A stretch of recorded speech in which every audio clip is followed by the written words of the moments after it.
Hello, everyone, and welcome to our webinar on Lithuanian citizenship.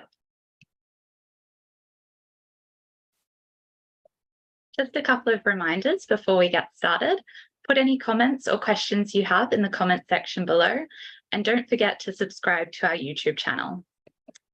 Today, we will be covering Lithuanian citizenship eligibility, the process involved, our timeline to reclaim citizenship, and a Q&A with you, the audience. We're joined by our guest speaker, Jonas Damulis. Jonas is the Managing Director of Civitate, which he founded in 2013.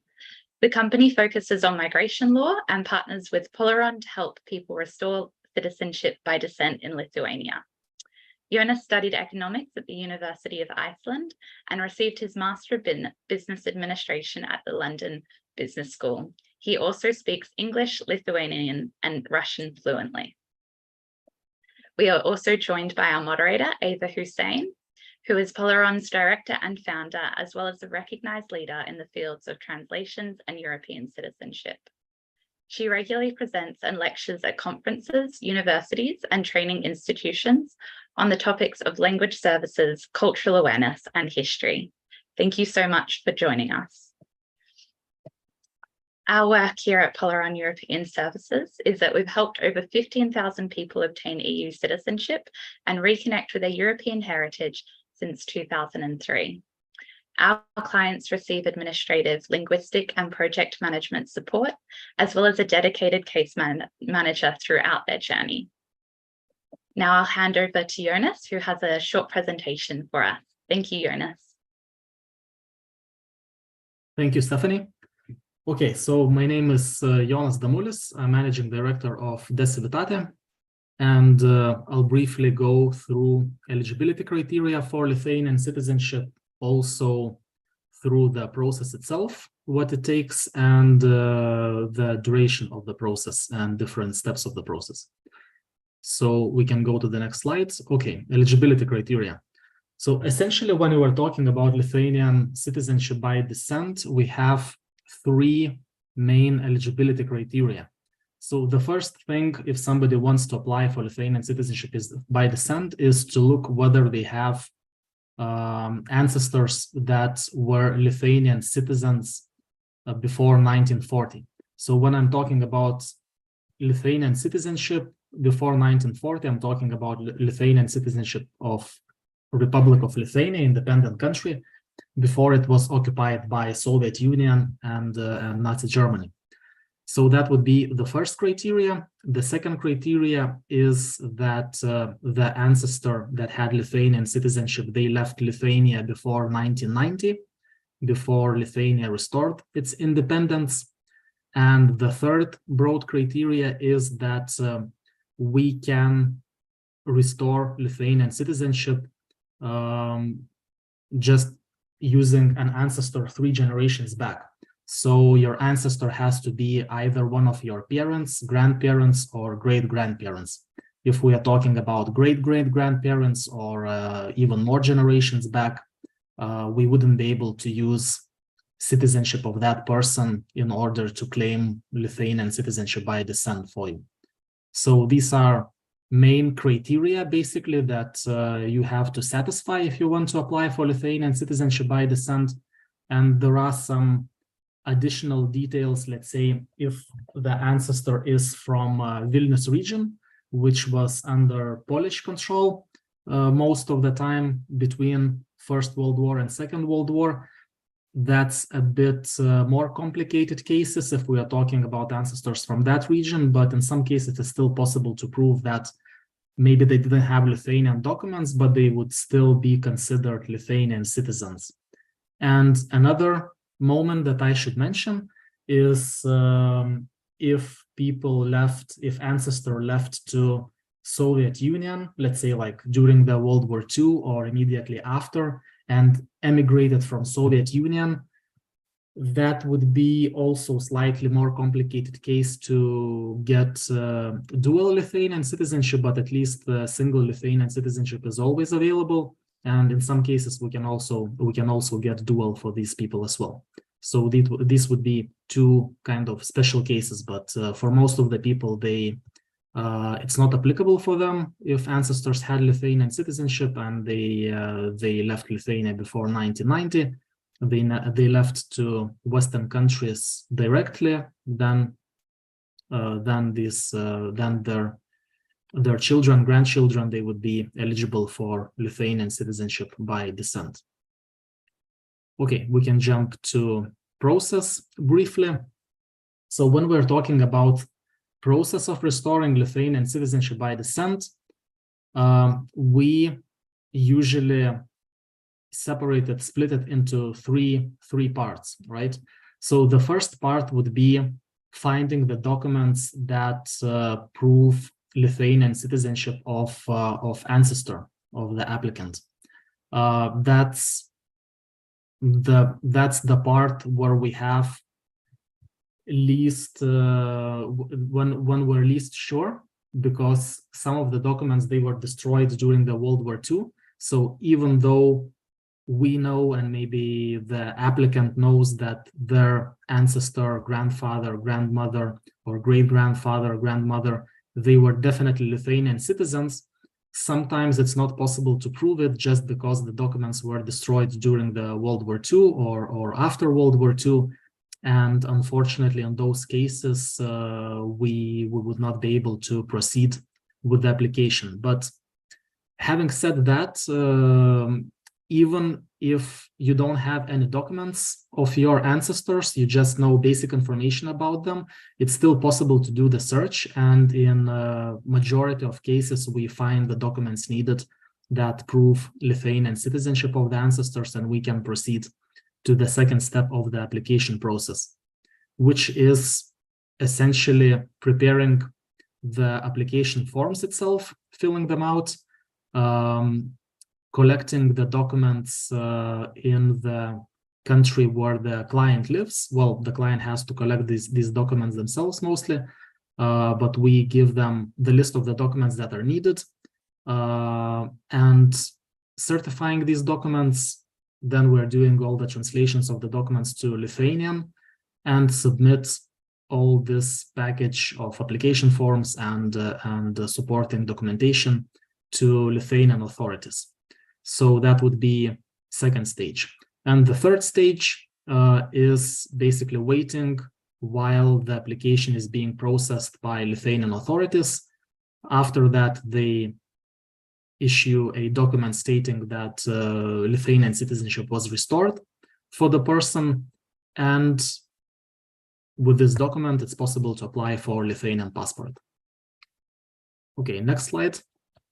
So in terms of timeline, these three stages, all in all, first stage, it takes on average 3 months. Second stage, it takes on average 3 months as well. And the third stage, processing of the application by the authorities, it takes on average about 9 months at the moment.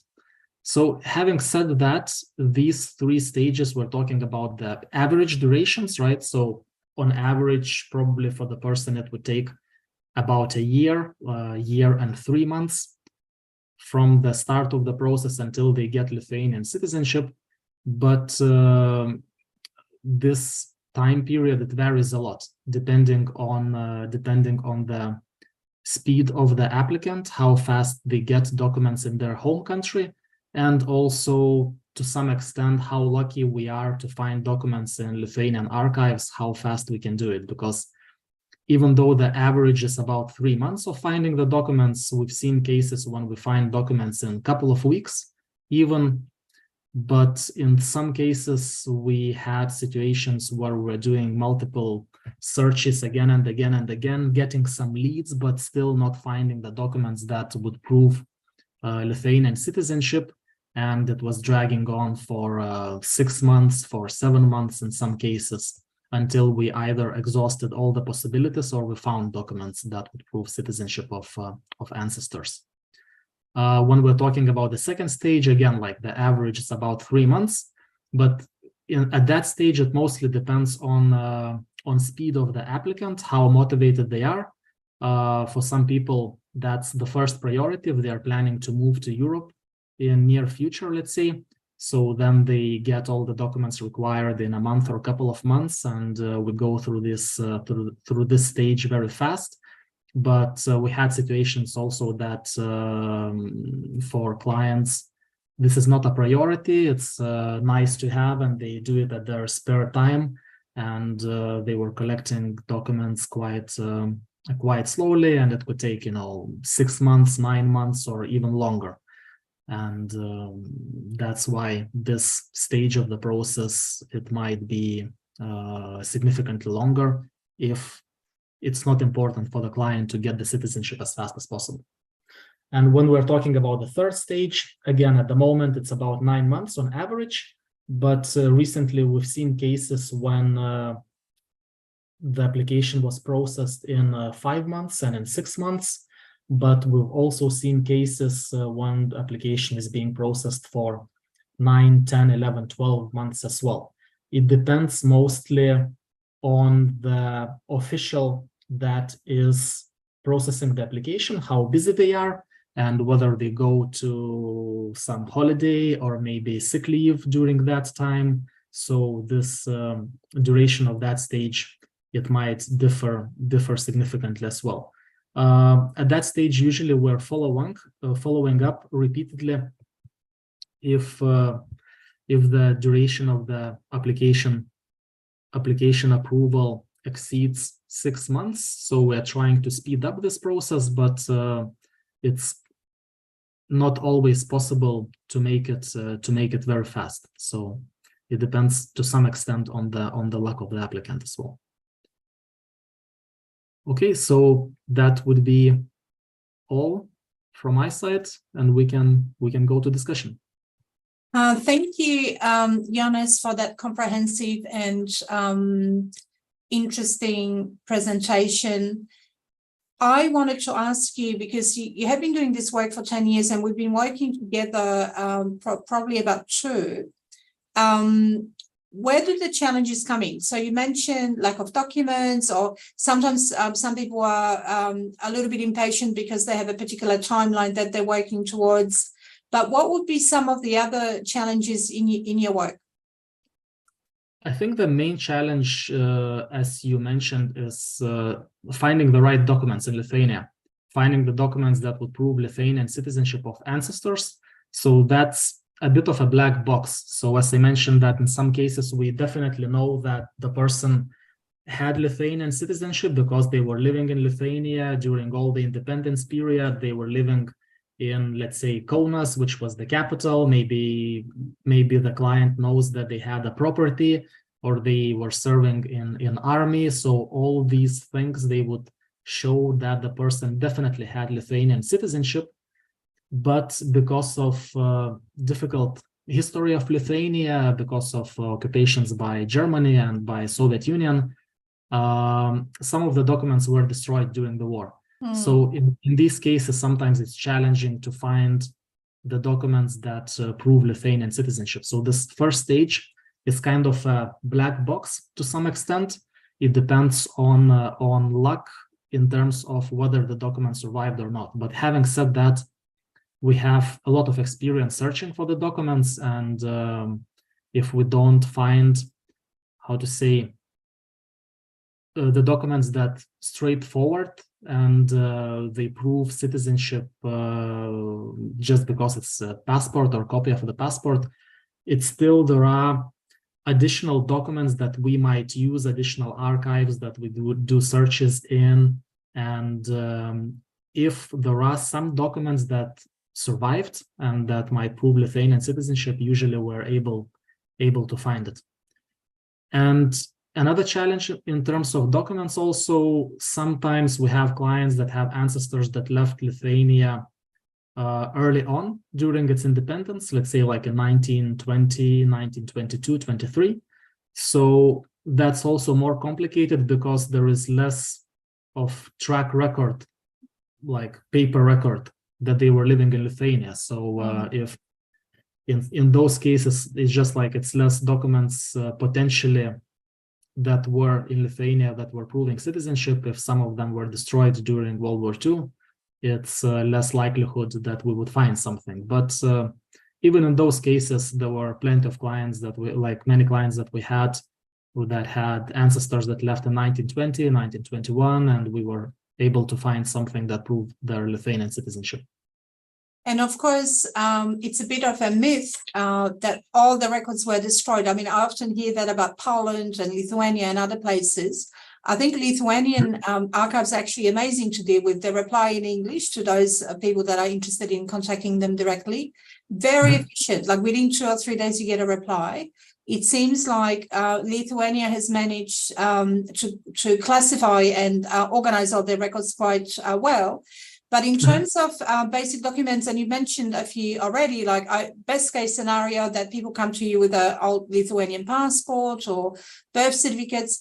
But what are some of the secondary documents that you can use? Would there be things like residential records or army records? What else can you use to prove your eligibility?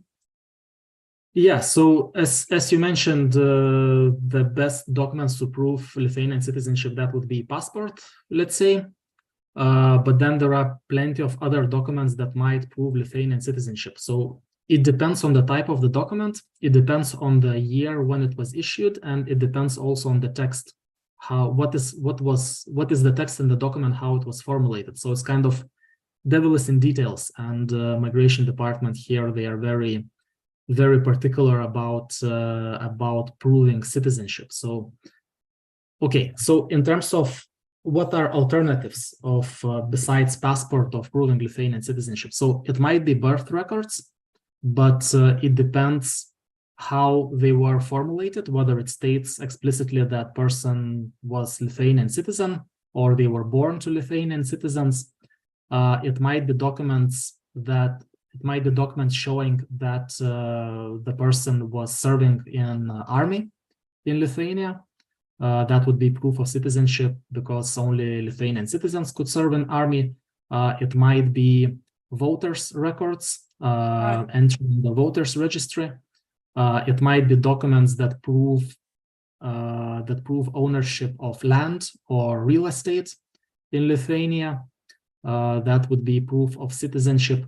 But yeah, in this case, it's like devil is in detail. So it would depend also like in what part of Lithuania. So if it was under control of Poland, let's say property ownership documents, they wouldn't be proof of citizenship.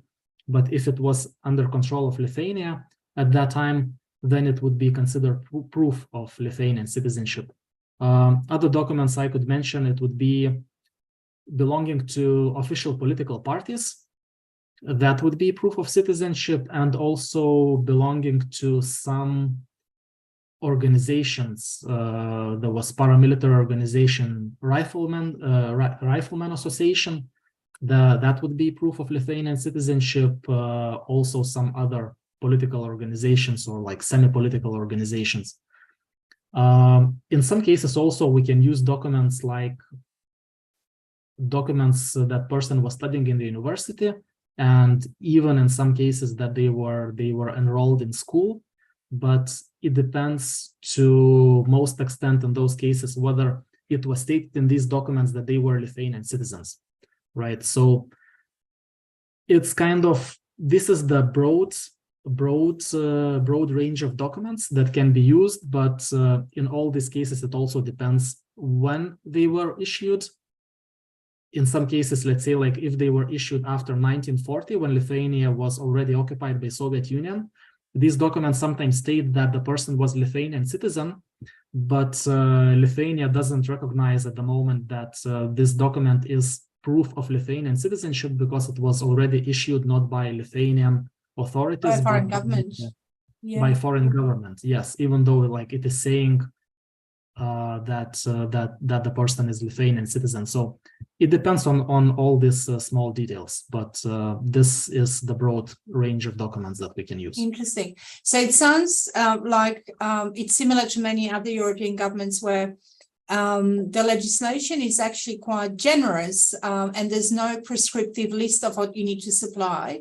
So there's a little bit of discretion, but on the other hand, to know what documents to submit to the Lithuanian government requires expertise and many years of experience. In your case, 10.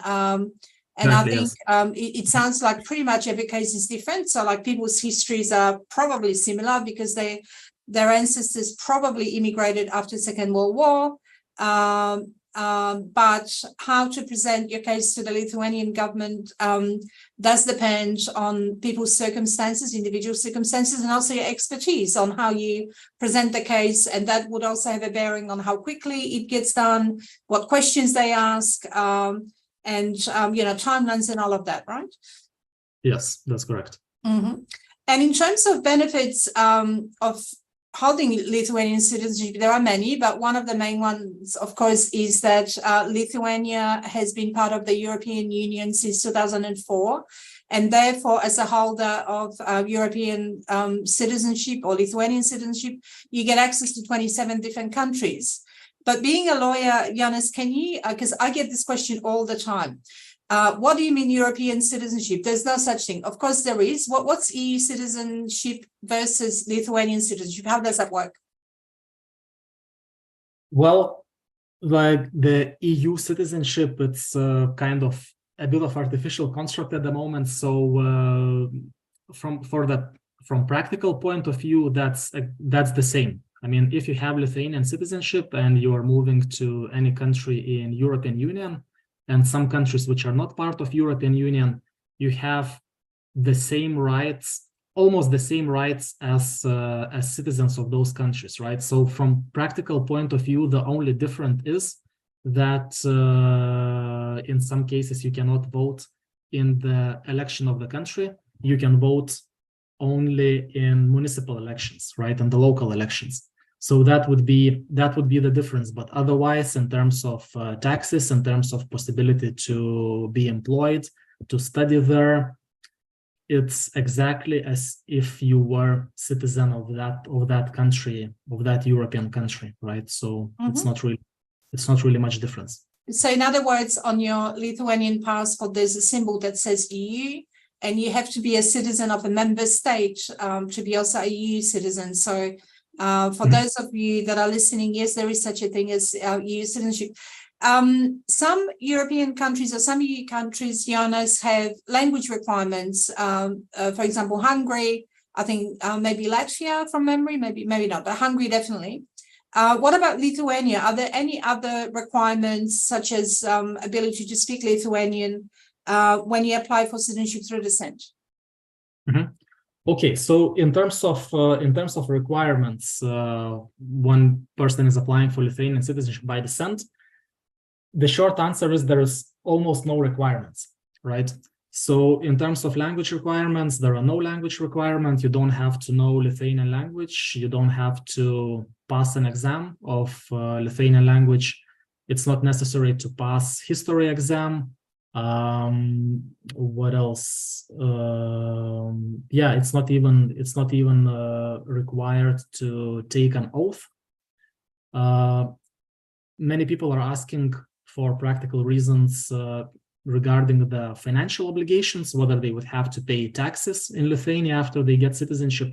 So Lithuania has residency-based taxation. So if you're not living in Lithuania, if let's say Australian is getting Lithuanian citizenship or American is getting Lithuanian citizenship, they don't have to pay taxes in Lithuania just because they got Lithuanian citizenship. And also what is important, they don't have to fill yearly financial reports in Lithuania as well. So they would have to start paying taxes in Lithuania only if they moved to Lithuania to live there. But that would be regardless of their citizenship. If they were American citizens and they would move to Lithuania, they would have to pay taxes. And if they're Lithuanian citizens, they have to pay taxes as well. So it's no difference there.